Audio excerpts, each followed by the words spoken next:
I'm 66 and my wife is 62, and I recently retired. We sold our farm and we're living in our second home. We may buy another home, say, in a couple of years. And I'm wondering if I should take that money and put it like in laddered CDs.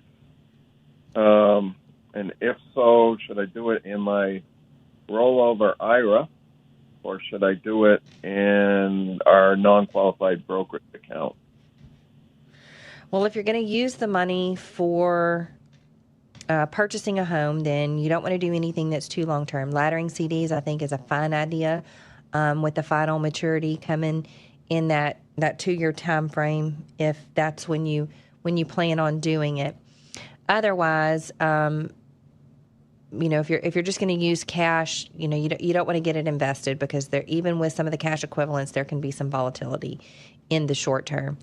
I'm a fan of holding, if that weren't the case, I'm a fan of holding income-producing assets in the IRA, because what you have to remember is that with an IRA, you have tax deferral.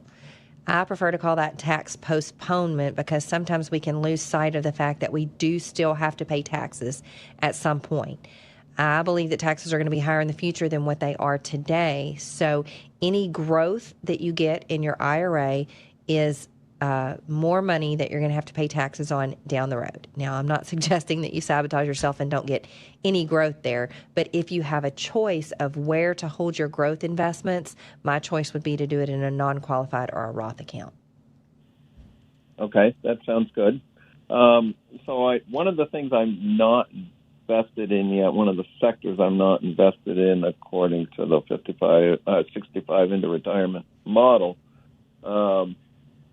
was the Timothy fixed income. Would that be something you would put in that rollover IRA? For the amount allocated, yes, that's what I would hold that there. I would also do any preferred securities you have, any of the fixed income securities, because you want to be able to generate some cash, because at some point you're going to have, at 72, you're going to have your required minimum distributions, and you may be supplementing your income. You want to do that in cash. So you want something that's going to be generating some cash.